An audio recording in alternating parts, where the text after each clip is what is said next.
recording. So good evening, all. Before we begin, I'd like to just take a moment to open us in prayer, and then we'll talk a little bit about what we're going to do this evening, and then we'll dive right in. So if you would join me in prayer.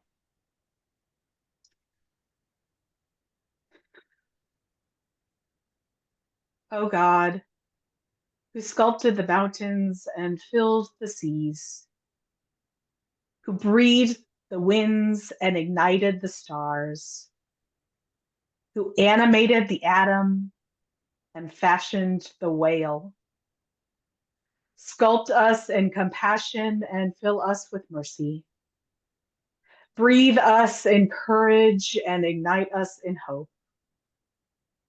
Animate us in peace and fashion us in love. Now and all our days. Amen. Amen. Well, good evening, everyone, and thank you all for joining us for our first of our two resolution listening sessions this evening.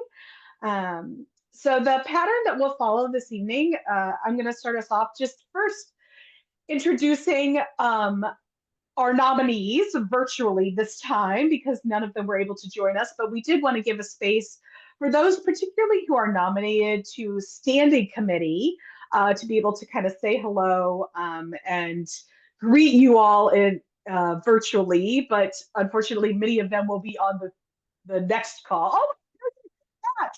Oh my gosh, thank you, Matt, for waving at me. I'm trying to keep track of all of my screens.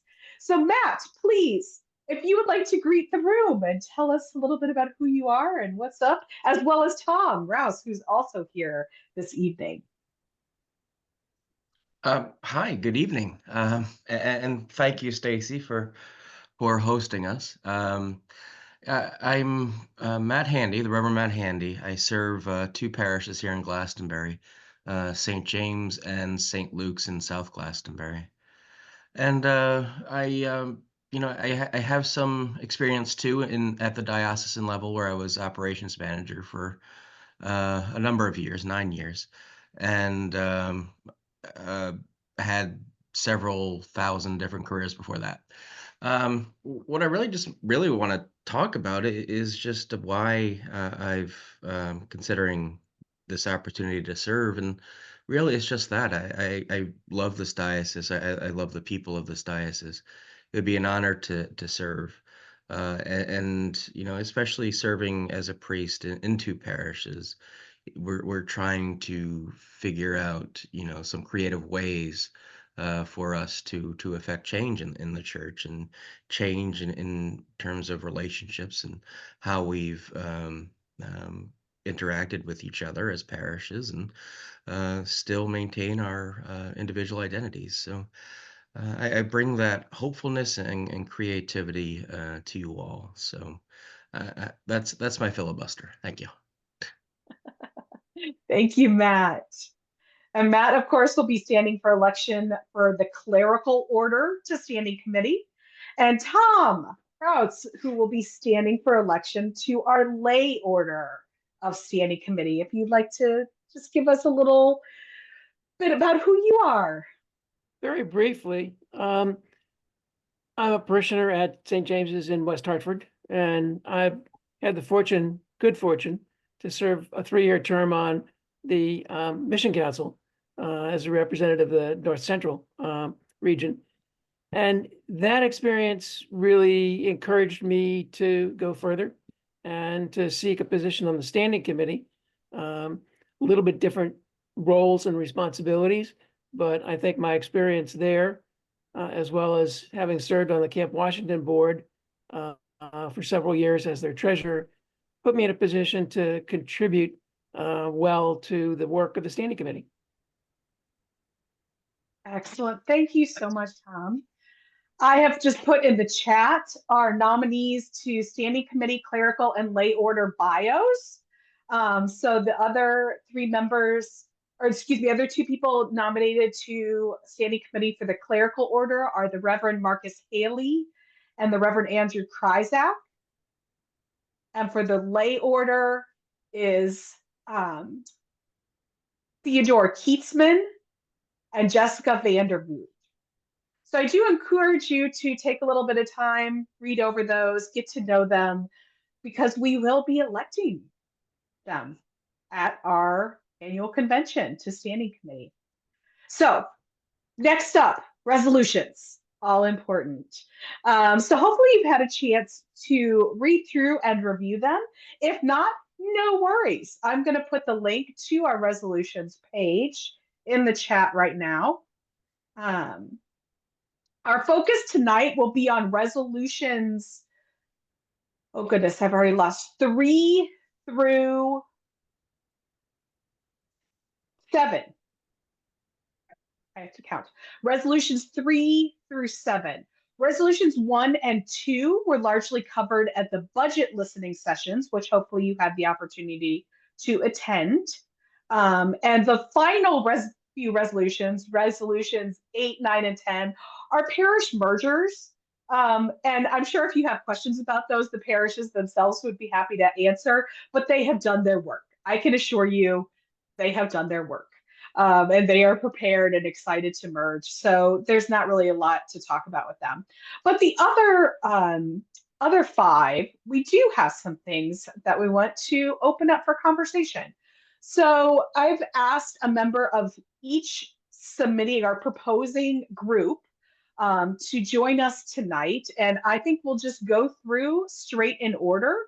My suggestion is for our process for tonight, I'm happy to read the resolution aloud into the room. And then our submitter can speak to it a little bit. What brought this resolution about? What's the purpose? Why is this coming before annual convention? And then we'll leave a few minutes for some questions for that submitter. And then we'll move on to the next resolution. Sound good? Any objections? All right, see, I'm already getting in the mood. Seeing none. Although I don't get to ever say that in the actual convention because I'm just the secretary. Resolution 3. Who is our spokesperson for Resolution 3? Or do we have multiple? If you can, either raise your hand or just yell out. So who I know who our spokesperson is.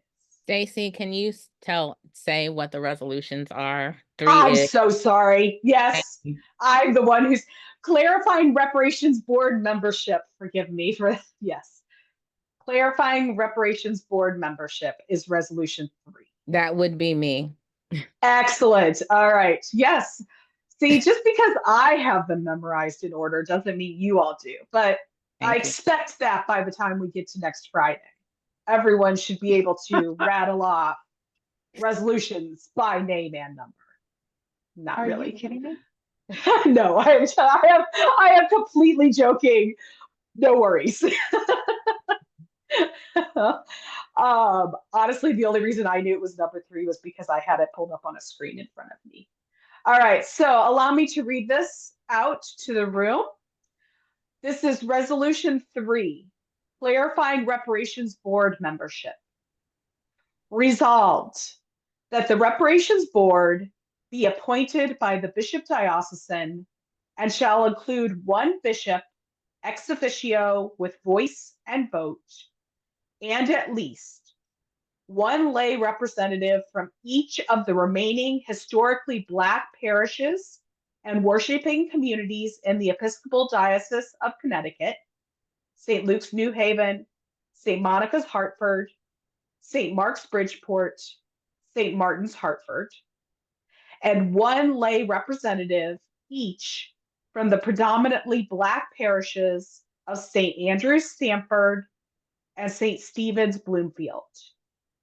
2 clergy of African descent, the treasurer of the diocese, and 1 representative from each from Mission Council and Donations and Bequests for Church Purposes, Inc., with the overall membership being at least 60% people of African descent. Tracy, I turn it over to you. Thank you, Stacy. So what we are seeking to do with this resolution is to clarify the composition of the board that was laid out in last year's resolution, because it didn't include all of the stakeholders, especially representatives from historically Black congregations in our diocese, as well as Black clergy. And so we feel that the stakeholders need to be laid out for us so that they will be a part, their voices will be a part of the necessary, their voices are necessary in order for us to move the work of reparations forward. Not just the financial piece, but the wider work of healing the wounds in ECCT caused by the legacy of slavery and the subsequent racism. This proposed resolution corrects that so that the work can move forward.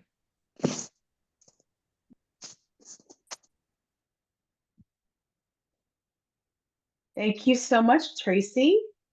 I'm going to open the floor to comments, questions, wonderings, clarifications. Feel free to raise your Zoom hand, and I will call on you.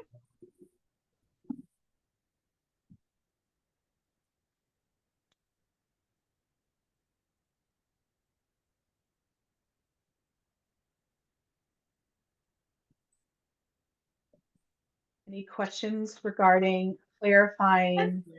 See, hello. I am on a Zoom call, but I'm muted. Oh, Alice. Yes, Tom. Stacy, it's not really a question or clarification. I just want to support what Tracy said. The reparations task force that proposed last year's resolution did it, I think, in a bit of a hurry. And having had the opportunity to work with Canon Littlepage and individual members of the task force, we all thought that it was very important that the resolution clearly give stakeholders in this issue a prominent position and a prominent voice in how this issue moves forward within the diocese. Thank you, Tom. I think that's an important thing as well. And just for those who may watch the recording of this, could perhaps Tracy or Tom, you all remind us what the reparations board actually is? It was born out of a resolution from last year. And could you remind us a little bit, perhaps, Tracy, of what that is, or what the hope or intent of the reparations board is? What are they going to do? I realize I've asked a very hard question because we're still constituting the board. Correct. Yeah, I think our earlier work was to, we spent a lot of time defining reparations. And we looked at places, other dioceses that were engaged in this work, and to get some kind of like idea of what's going on across the church, but also with an eye to the truth and reconciliation conversations that happened in South Africa as well. And so we know, you know, as is with all the work that we do together as the people of God, of Christ gathered, is about relationships. And so first we need to hear the stories of, you know, for example, my congregation was expressly, St. Monica's in Hartford was expressly founded in 1904 for the West Indian population of Hartford. So from the very beginning, that was our, and so we have, you know, we are a mix, obviously, because those Black folks who were Episcopalian, who came to Hartford, who were African-American, weren't finding a welcoming space in the churches in Hartford for them. So they, you know, moved over to this church that was founded specifically for the West Indian Black people in North Hartford. And so, you know, to hear those stories of how these historically Black congregations came to be is a really important story to be told and to be heard, because in the relationships that are built by hearing those stories and understanding them, it's just speaking truth. So the truth and the reconciliation part is, you know, what may come after that, right? The reparations. We can't have reconciliation unless we're able to hear the stories and acknowledge those stories, and hold them dear, because they're the story of all of us, right? Each one of our stories is the story of all of us gathered here in this diocese. And so we believe that before we can talk about reparations, like that's why there's like no money associated with this. We're just clarifying the board to get the work to move forward, because we can't move forward with money before we have these really important, difficult, loving conversations of the reality of the historically Black churches and those churches that have become Black over the years, in the story of white flight and all those kind of things. So that's the story of us, period. And so we need to be able to come to a place where we can hear those stories and understand how important they are to all of our life here in ECCT and move forward from that. Is that helpful? I'm sorry. Because we did a lot of stuff. Yes. Did a lot of stuff. But you know, just in a nutshell, that's where we came to as we move forward. We feel like we can't do any more work. Like the conversation about reparations makes no sense unless we take some steps back. Thank you, Tracy. Any other questions or clarifications or wonderings about Resolution 3, clarifying reparations board?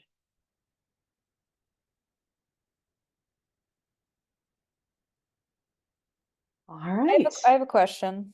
Yes, please. Hi, everybody. I'm Phoebe.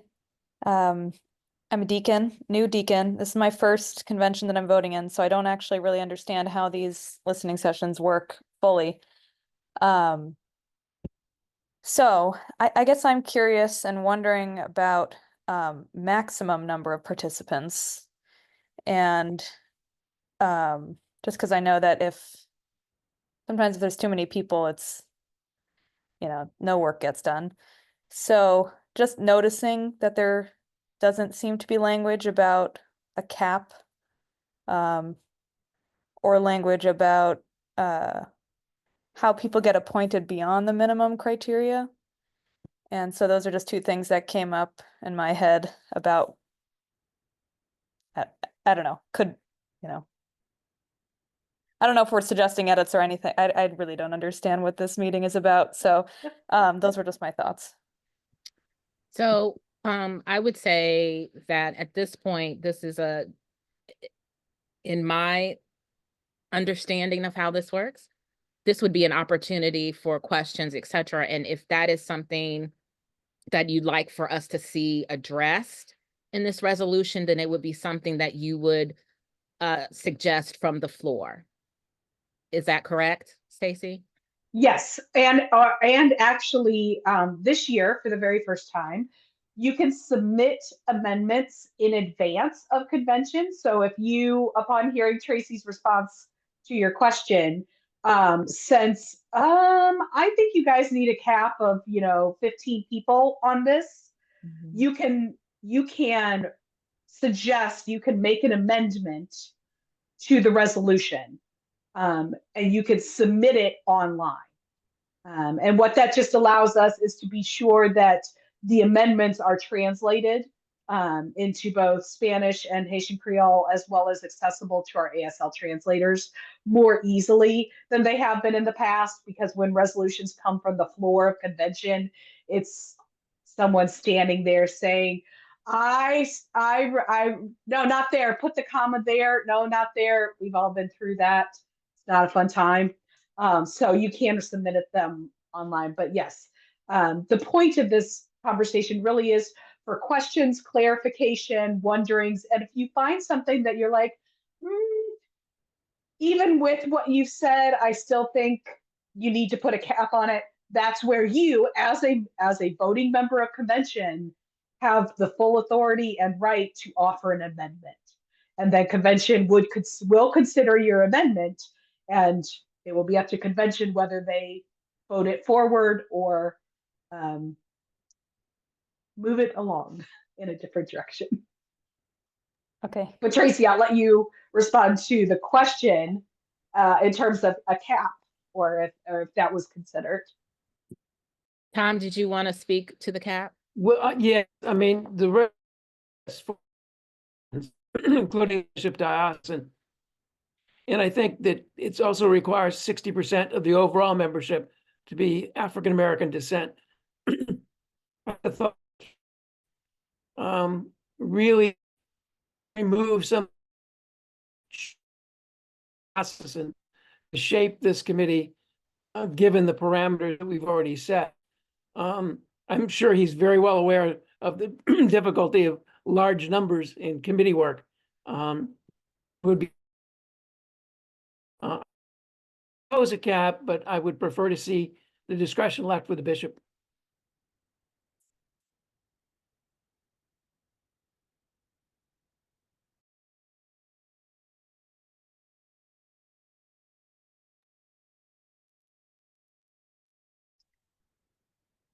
Right.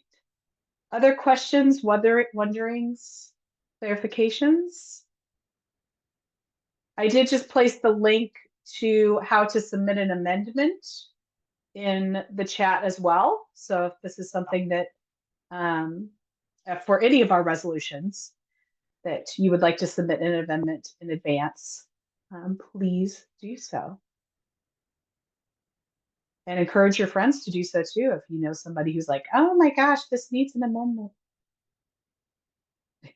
The sooner we get them, the better for all.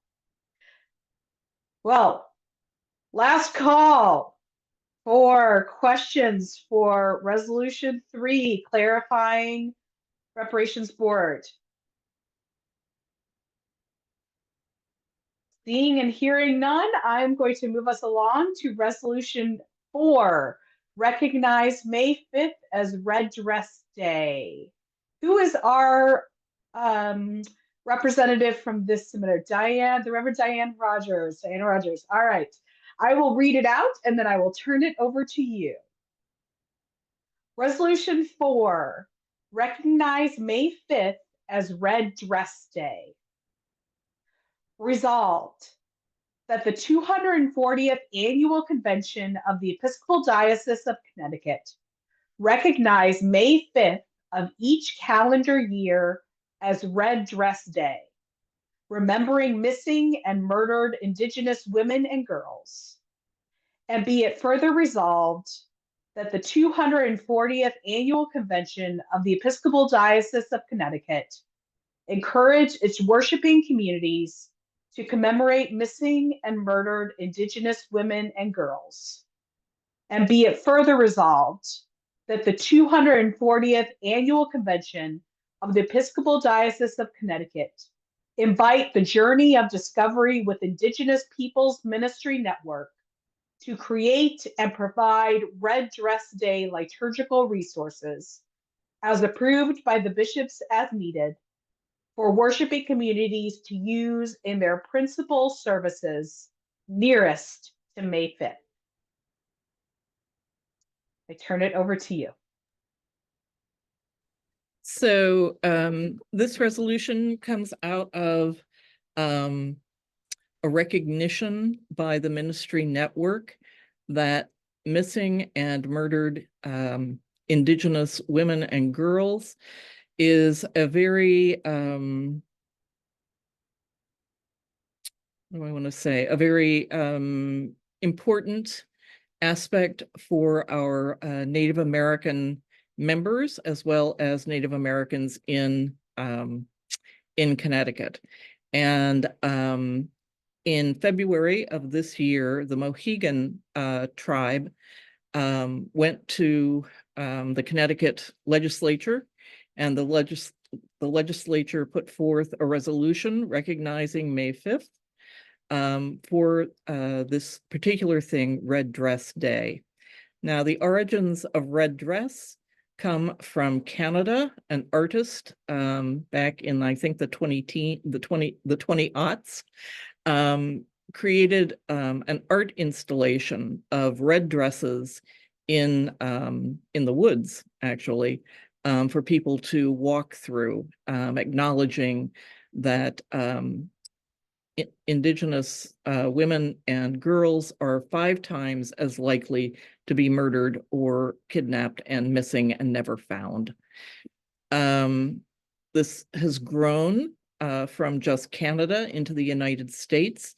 There are red dress exhibits, and we hope to have one at the cathedral next year around May 5th, brought to us by the Institute for American Indian Studies in Washington, Connecticut, and to bring even more notice to this really terrible epidemic of missing and murdered women and girls. So there's that piece to it, but there's also a recognition, I think, that is needed within the church to also acknowledge this day, even though it is not associated with any one particular faith tradition at all, but to acknowledge that our Indigenous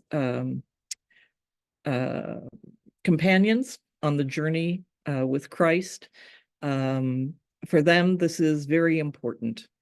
And for the church to acknowledge and to provide prayers and litanies for the observance of that day is a very important acknowledgement that, as our friends among the tribes would say, they are still here.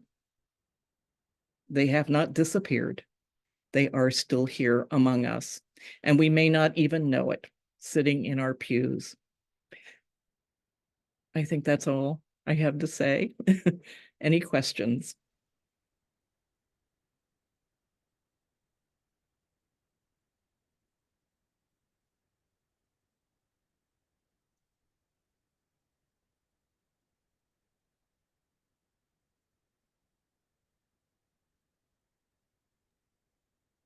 Vicky? Yes, Vicky. It's really not a question. I just wanted to say that considering the invisibility of our Indigenous brothers and sisters in Connecticut and in the diocese, I think it's very important to bring recognition to this topic. So I'm grateful.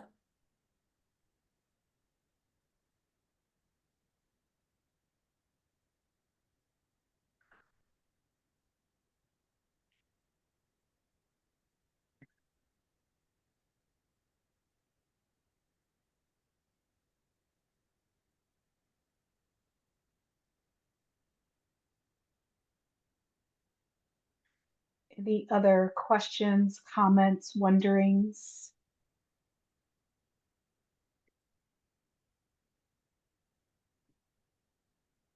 I do have one Very shout helpful. Yes, please. a shout out. A shout out to Brad Babbitt for reworking my poor attempts at writing a resolution. Thank you so much, Brad. I really appreciate it. Oh, very welcome. Thank you so much, Anna. Thank you to the submitters of the resolution. Seeing no other questions or comments, we will move along to our next resolution, which is Resolution 5, consideration of amendments to ECCT Canons 1, 8, and 11. Now, I'm actually going to pause here because I know who's here to speak to this one, which is our Chancellor, Brad Babbitt. Brad, would you prefer me to read the entire canons for each of these? even if I preferred that, I cannot imagine everybody on the call would prefer that. And I'm sure we'd wrap up by midnight. Yes. It's not that bad. Let me try to summarize it. Please do. So first, good evening, everybody. I'm Brad Babbitt. I have the honor of serving as Chancellor of the Diocese, which is just a fancy name for the bishop's lawyer. And in that role, I am the convener of Faith and Order Commission, which is a group of really dedicated volunteers who gets together and thinks about how we can clarify and improve and clean up our canons. And we have a few different changes. This resolution makes relatively minor, I think anyway, changes to 3 canons. The first canon is Canon 1, Section 11. This is the canon that imposes certain requirements on a parish or worshiping community. It was adopted years ago, and basically what it says now is that a parish or worshiping community's cumulative draw for operations on its endowments over a 3-year period can't exceed 25% of the average net asset value of those endowments during the withdrawal period, or if it does so, the bishops may, with advice and consent of the standing committee and upon recommendation of the mission council, take certain steps. We don't need to go into those steps because they're not the subject of the amendment. The proposed amendment here is to add the words net of contributions to its endowment in the current year. And basically what we're doing is making sure that when a parish's worshiping community's cumulative draw for operations on its endowment are considered over a 3-year period, it's not only considering how much is taken out, but how much is going in as well. Currently, that doesn't happen. Currently, as the canon is currently written, it just looks at the cumulative draw for operations on the endowment over a 3-year period. And as amended, the proposed amendment would allow or require actually that the cumulative draw for operations on the endowment over the 3-year period be net of contributions to the endowment. So this was actually proposed by Canon Rosanna Rosado and our treasurer of the diocese, Gordon Ross, who felt that taking a more holistic view of the in and the out of a parish or worshiping community's cumulative draw made from the endowment for operations made good sense. And so they proposed this, and it's a change that you can see. It's in the first sentence, actually the first part of the first sentence of Section 11B of Canon 1. And happily, there are red line versions of all of these resolutions that we'll be discussing tonight that came from Faith and Order on the website. So you can see really easily the red language is the new language and the black language is the existing language. So that's the first change. That's to Canon 1, Section 11B. The second change, all still in this resolution number 5, is a change to Mission Council. And the only change we're making here is when the terms of the members of Mission Council start. As currently written, as shown in the language that's marked, that's struck through, the current term of new members of the Mission Council starts on January 1 of the year following their election at the annual convention. With the change that we're proposing, the terms of members of Mission Council will start upon the adjournment of the annual convention at which they're elected. We're doing this to bring the Mission Council membership into line with the Standing Committee, for example, and other commissions and committees that start their membership or start their committee year, if you will, at the end of the adjournment of the annual convention. And when we adopted this canon for Mission Council, I think we just didn't sort of see right hand, left hand, and we said, oh, the term will start January 1 when everybody else starts in either late October like this year or sometimes November when we have the annual convention. So that's the change to Canon 8, Section 2 is the date on which the Mission Council membership starts. And then the last change in this resolution is a change to Canon 11, Regions and Ministry Networks, Section 2. This section simply establishes that originally regions were served by a region missionary. And that was a staff person for a time period. And that was baked into canons. Well, time has moved on, things have changed, staffing has changed, and we don't have region missionaries anymore. So this change to Canon 11, Section 2 is essentially the canon catching up with the times, catching up with our new system in ECCT. And now what it says is, as shown by the red language, each region will be served by a member of diocesan leadership, clericals or stay. So clerical or lay, sorry, it's late in the day. So instead of being served by a region missionary, a defined person established by canon, this gives greater flexibility to the bishops and ECCT staff to define who will serve each region. There still will be someone tasked, a member of diocesan leadership tasked to serve each region, as there has been since we set up the regions. But we're simply changing from region missionary to a more flexible member of diocesan leadership. I'll leave it there and invite questions if anyone has questions.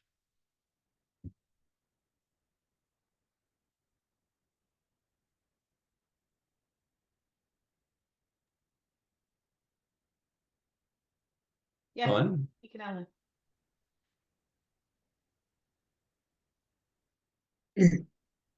So I totally misunderstood what the first resolution had been about. So can you, so are you saying that they can't withdraw more than 25% of what is put in those 3 years? No, what it says, and this is a Canon 1, Section 11B has been in our canons now for not quite 10 years. I think maybe 9 years from 2013, I think. But what it says is it creates a threshold of 25% of the average net asset value of the endowment over a 3-year period. And what it says is if a parish draws more than 25% of the average net asset value of its endowment over a 3-year period for operations, then the bishops, with the advice and consent of the standing committee and upon the recommendation of mission council, can take certain steps. This does not apply, for example, if a parish needs a new roof and it's a big roof and so it costs lots of money. That would not be implicated here. It's simply drawing more than 25% of the average net asset value of the endowment over a 3-year period for operations. And the change that we're proposing to this canon simply says that it has to, the cumulative draw has to be net of the contributions. So if if you take out what would be 25% of the average net or 26% of the average net asset value of the endowment over a 3-year period, but on the on the last month of the 3-year period, somebody puts in $100,000 or $25,000 or some chunk of money, which brings that percentage down under the original, as originally stated, you couldn't consider that contribution. And as amended, or as we're proposing to amend, the calculation of whether 25% or more than 25% of the endowment had been taken out for operations would be evaluated net of the contributions during that same period. Okay, I understand it now. Thank you. You're very welcome.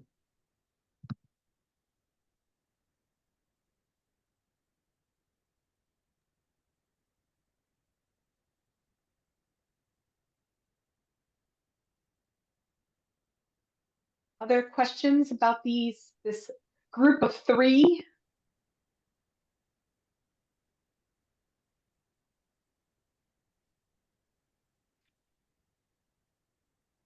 Going once, going twice. All right.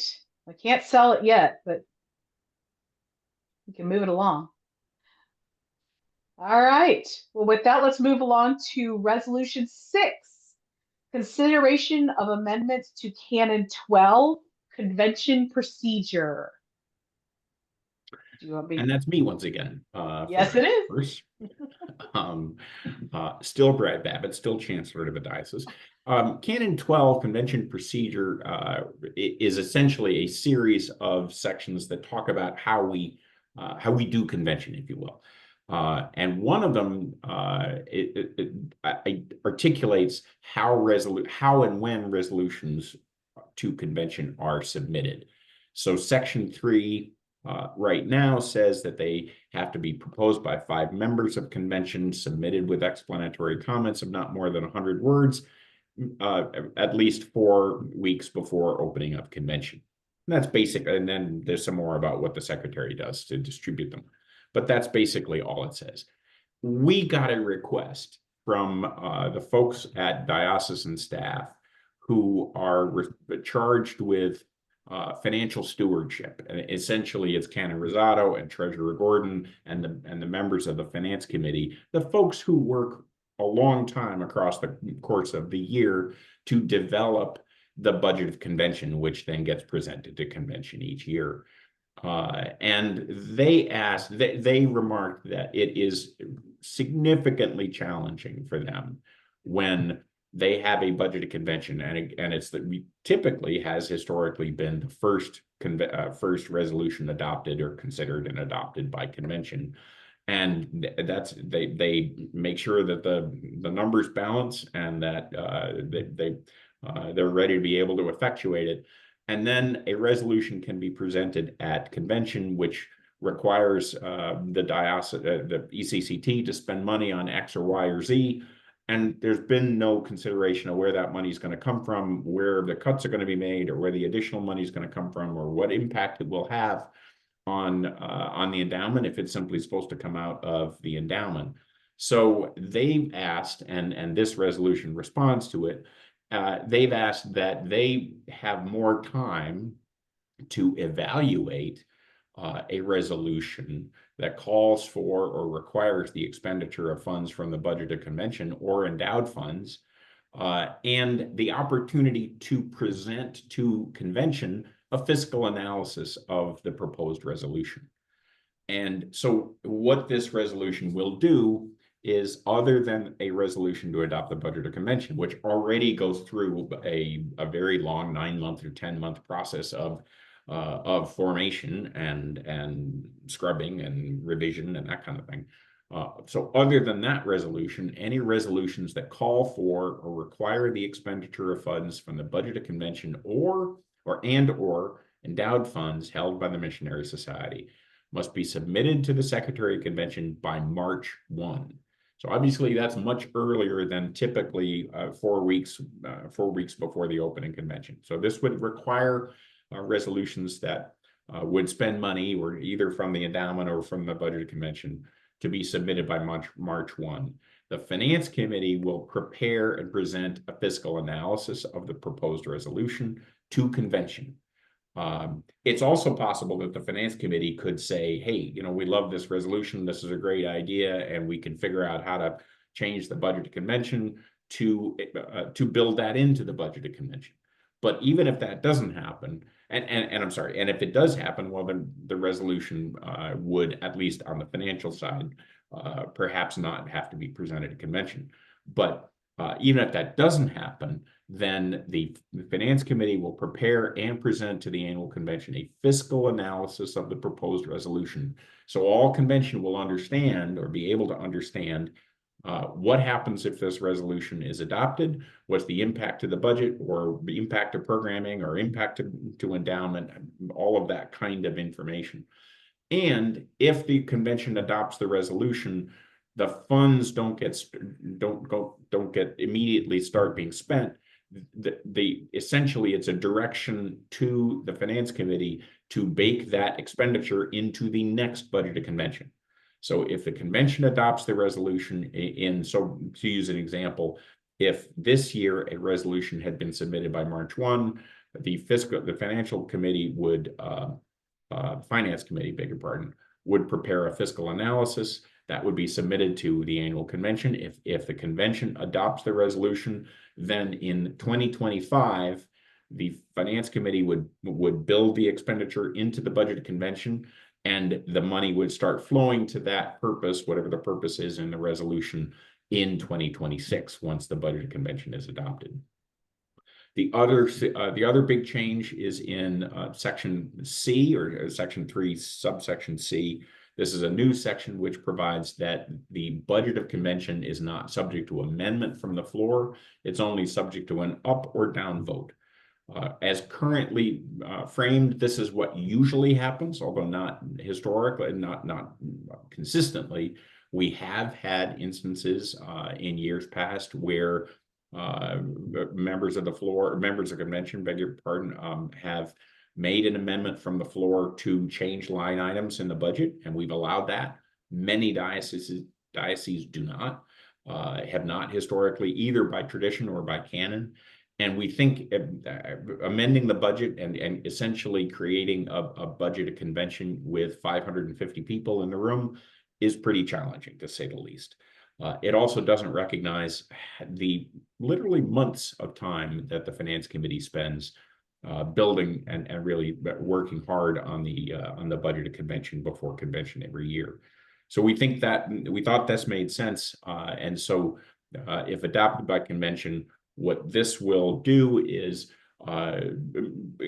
give the convention more information about the financial impact of whatever resolutions are coming before them, and streamline the process of review and consideration of the budget convention.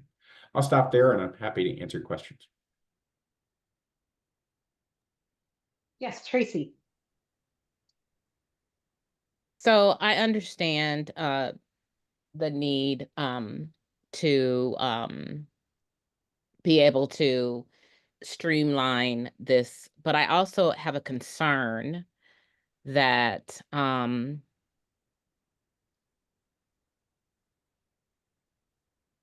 I also have a concern regarding if members of the body determine that there is a resolution that we would like to come forward, and I feel like this prerequisite will deter those of us who'd like to speak to something about our common life together that may have financial implications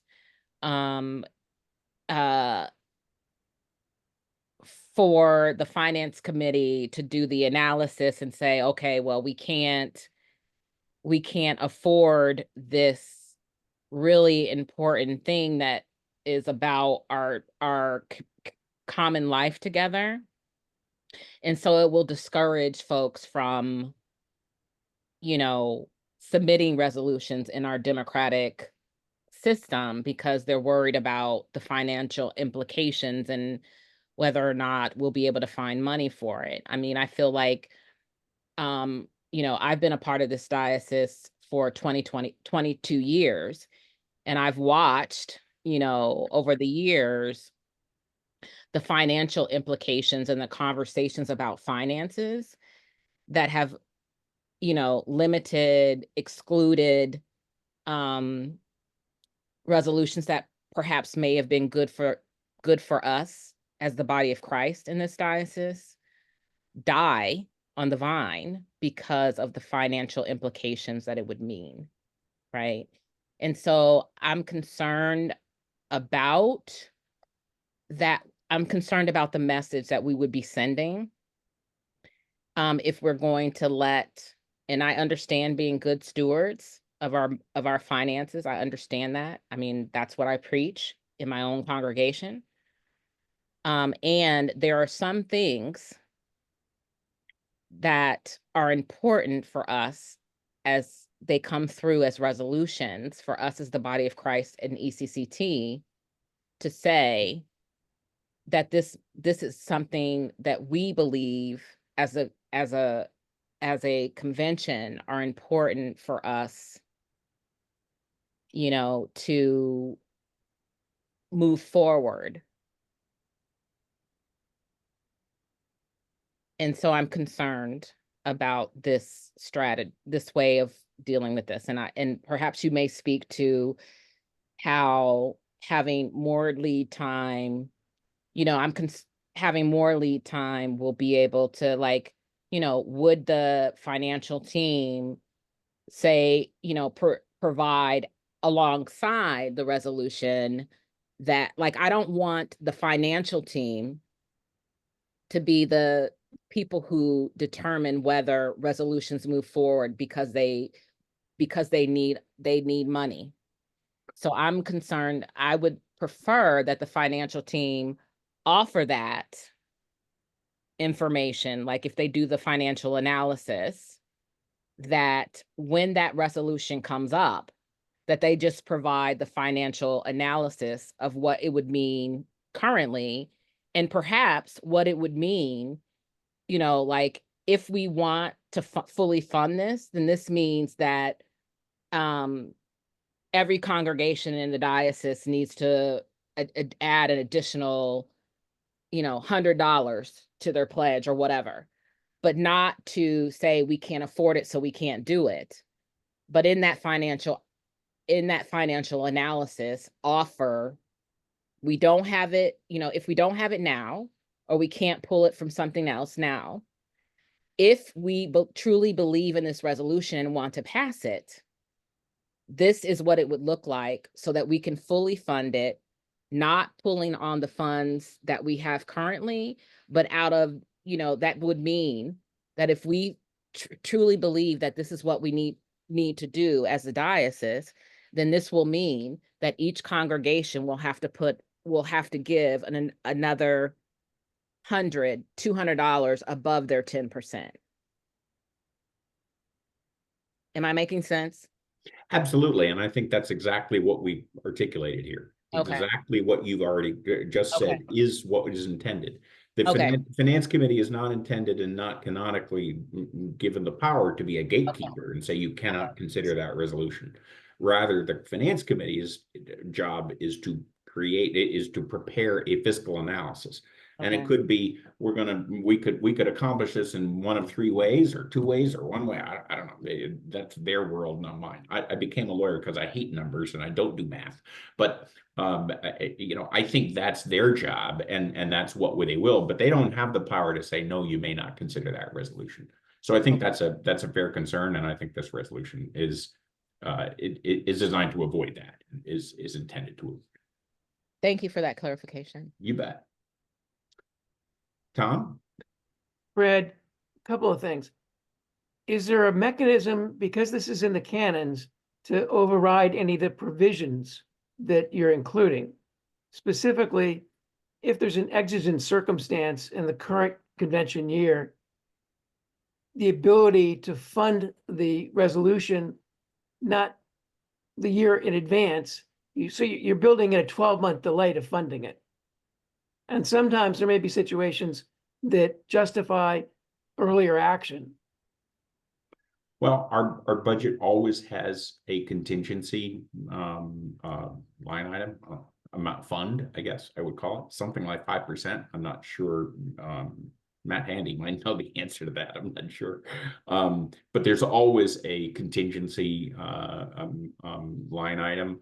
So if it's an emergency or it's something that we have to do, or we think it's appropriate to do, that there is that always baked into the budget of convention. And it also, you know, there is the opportunity for if the finance committee and the finance committee also involves a lot of staff people at ECCT, including the bishops.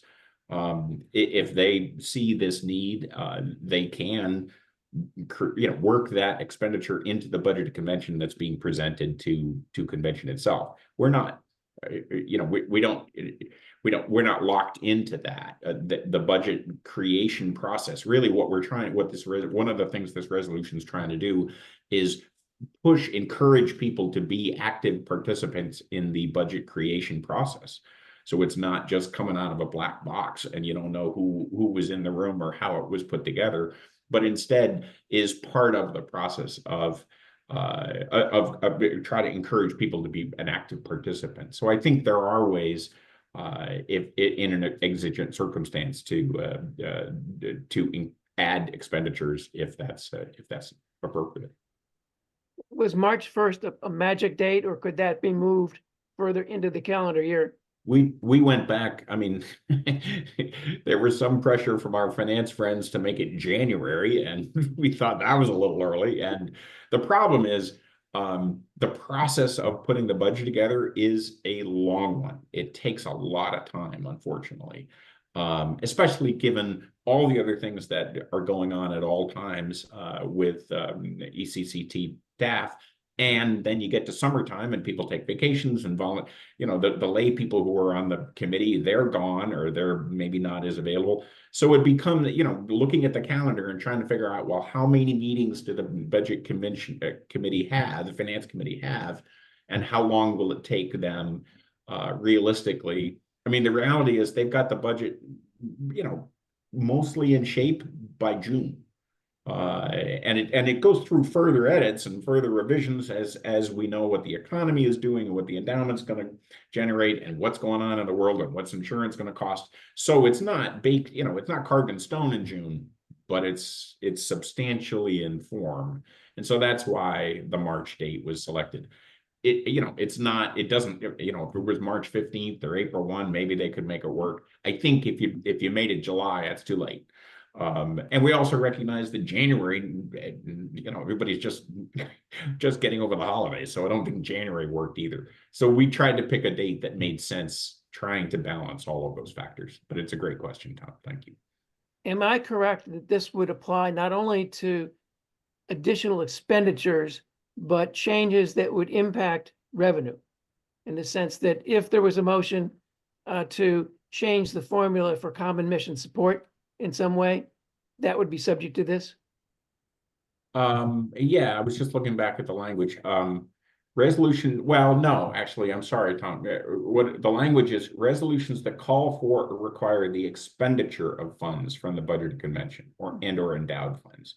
It does not, so that language as written would not apply to a resolution that, for example, reduced the common mission support to 9% or 9.5%, or actually even a resolution that increased it to 10.5%, because that's not a resolution that would call for or require the expenditure of funds from the budget convention and or endowed funds. So I think that the resolution in your example would not be subject to this requirement. Diana? The boxes are really small. Sorry. No worries. No, that's my issue. Thanks, Brad. So I have a question, and maybe it's not for you, Brad, maybe it's for Tracy, or it's for both of you. If an amendment was put forward by March 1st, and the finance committee creating the budget did their analysis and determined that the way something would be funded would be to ask additional funds from the parishes, would it then be two resolutions? A resolution to do the thing, and then a resolution for the parishes to decide if they want to put money behind it, or would they be required to put money behind? Or yeah, that's a fair question, and I'm not. I mean, it's a little hard to do in a hypothetical, but right, yeah, I know. The fiscal analysis of the finance committee will present their ideas, probably more than one, maybe more than one. I don't know. It depends on the situation, of how to fund the proposed resolution, and that could be. Convention could require everybody to contribute, every parish and worshiping community to contribute more money, or we're going to have to end this program or reduce this other program or eliminate this position or do something. Or just we're going to spend down our endowment, and so at this percent, which may have this effect. I don't know. But I mean, you know, remember, this is a resolution about requiring the expenditure of funds of the budget convention or endowed funds. And the finance committee of ECCT isn't in charge of every parish or every worshiping community. They're not the vestry, right? They're at the diocesan level. One of the options may be, you know, if we want to do this, we can make these changes to the budget convention or spend the endowment, or all the parishes should be requested to pony up another $100 or whatever the number is. If that's the case, then yes, that would be a different resolution, and that would be a different process. But I think the finance committee is more likely going to be focused on how can we work this, and how can we work I'm sorry, I'm not making this sense. How can we make this resolution work through the budget convention and the endowment? And you know, another alternative would be to make an assessment or increase the common mission support. So that's a different.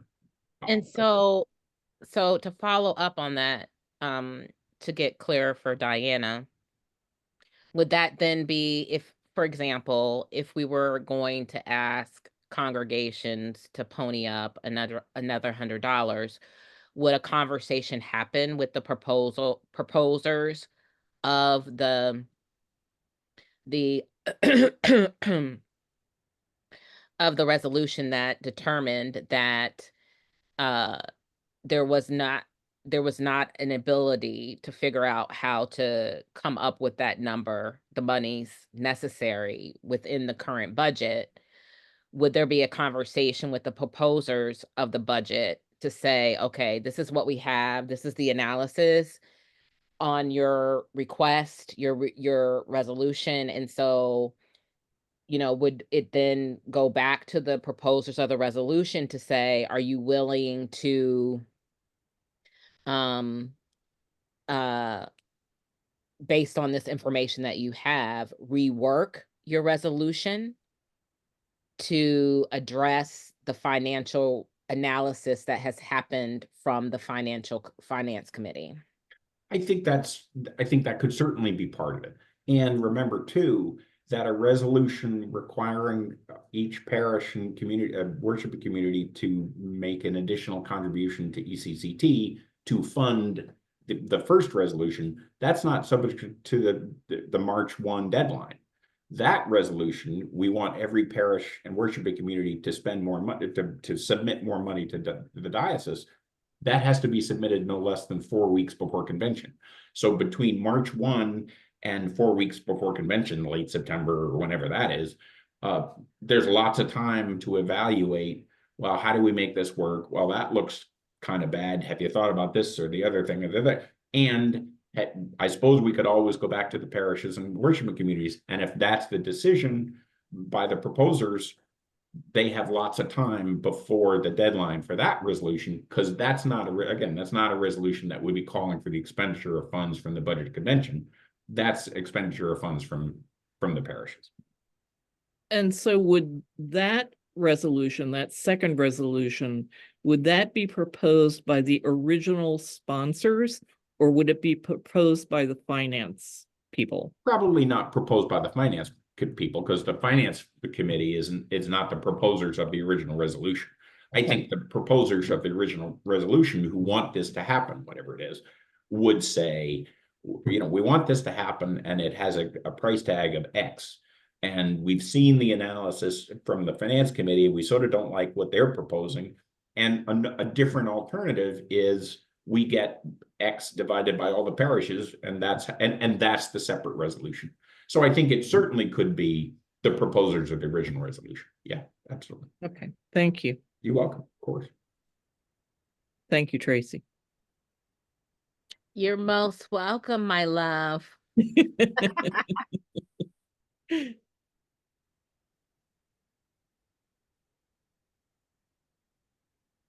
Just a question on Part C. Oh, yeah. And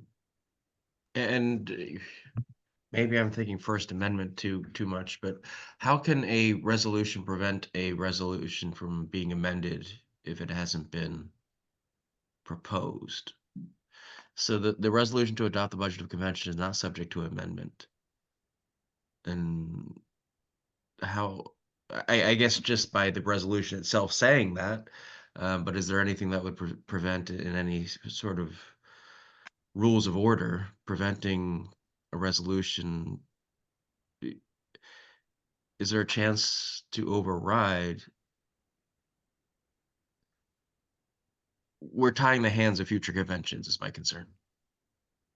Well, tying the hands at convention to redline the budgeted convention during Right. convention. Correct. Right. That's true.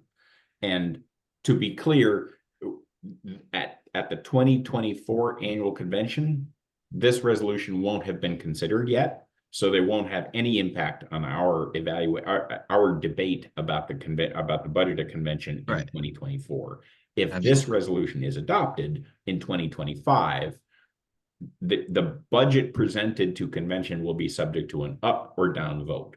Yes. Again, the goal is to encourage folks to be involved in the budget process early, when there's time to really evaluate, gee, if we change this over here, then we got to, if you squeeze the balloon this side, it sort of goes pop over here. You got to squeeze a little over here to figure out how you make the whole thing work out.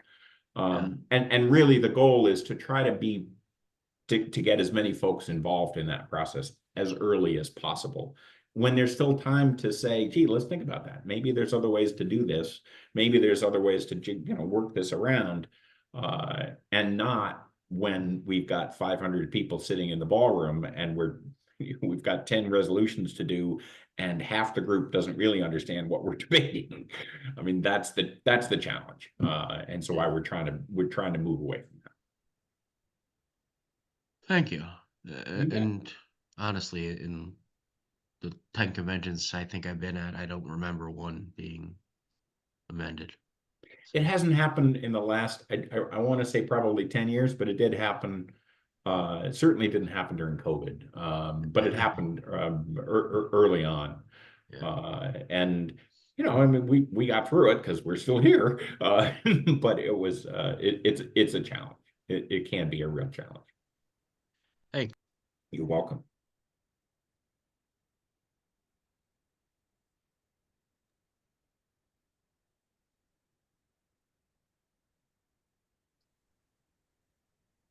Other questions about this resolution, about resolution 6, the amendment of Canon 12?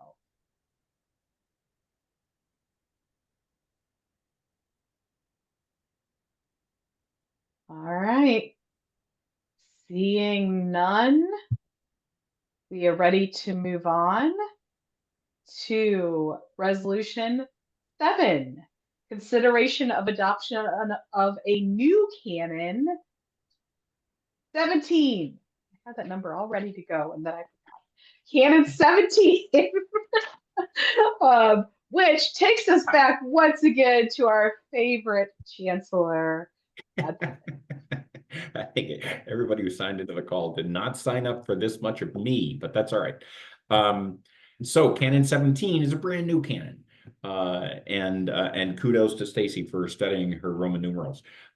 This is a new canon, and basically what it is it creates a removal process for any committee, commission, or board of ECCT that doesn't already have its own process for removing members of its leadership body in its own bylaws or other similar governance structure.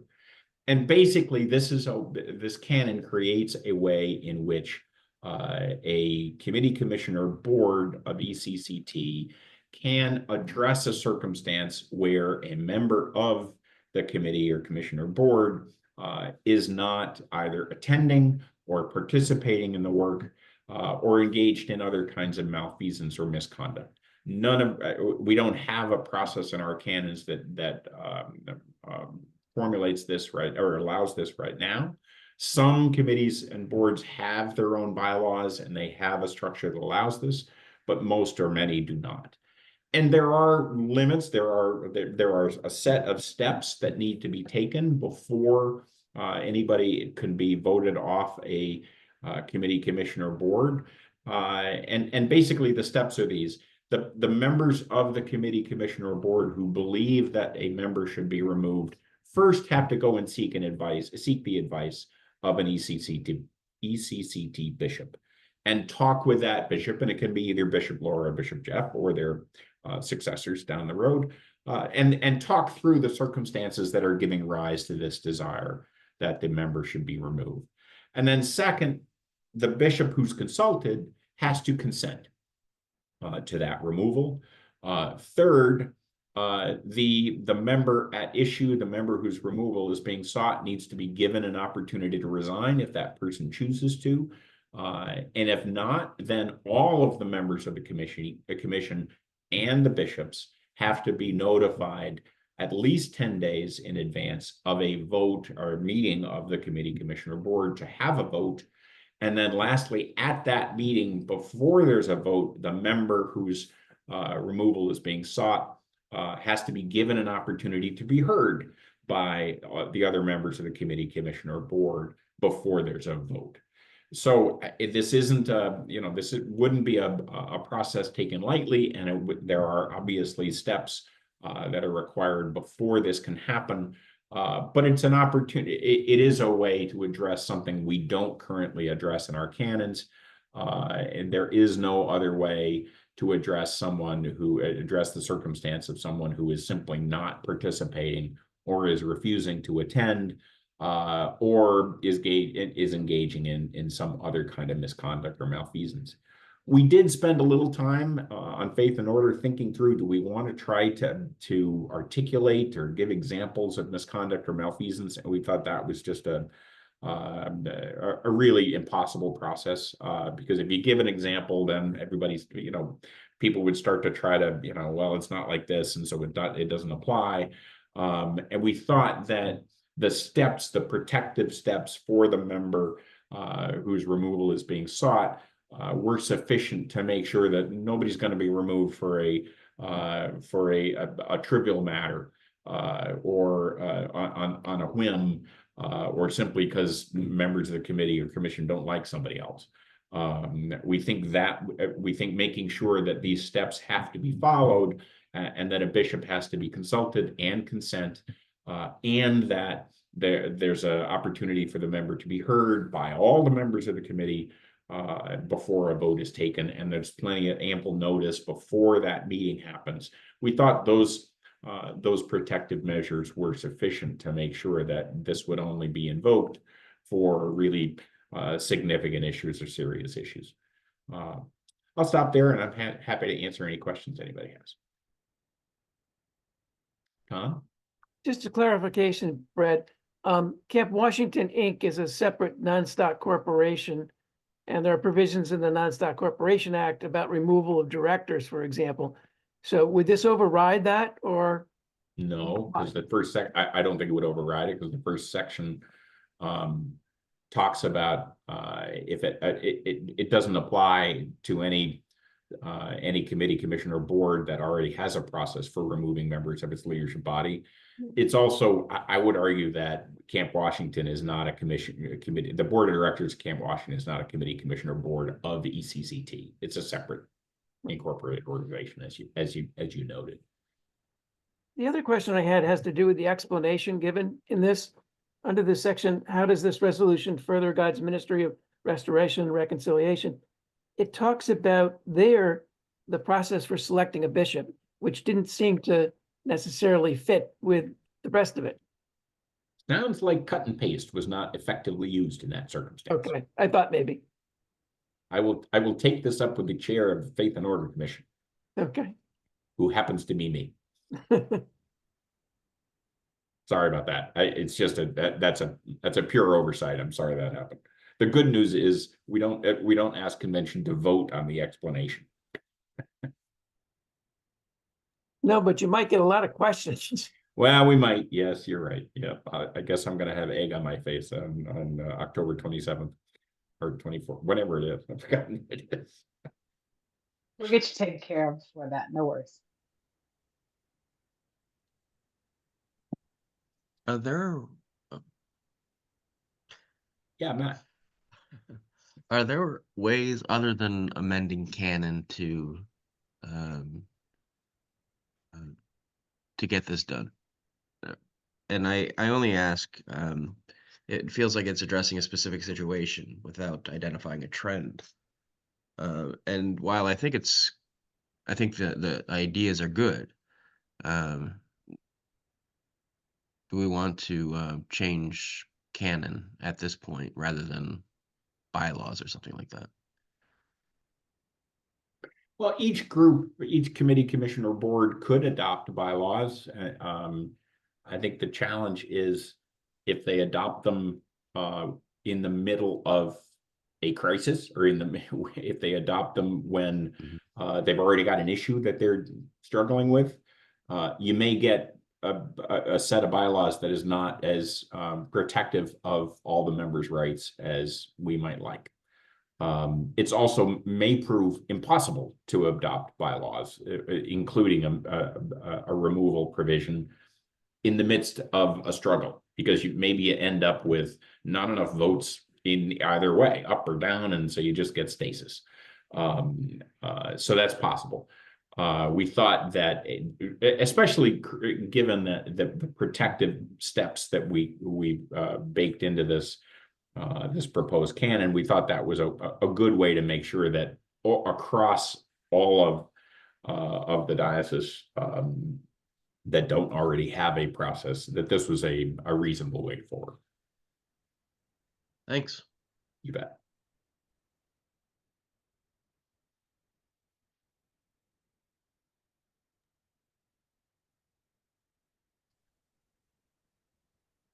Any other questions, wonderings, comments about this particular resolution?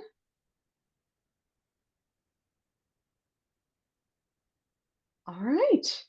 Well, seeing none, that brings us to the end of our resolutions for conversation and listening and discussion at tonight's session. Thank you all so much for coming tonight and giving up your time to come and have these really important conversations. As I mentioned, there are there are 5 other resolutions in addition to the ones we discussed tonight. The budget and clergy compensation resolutions, as well as our 3 parish mergers that will all be coming before convention in 10 days.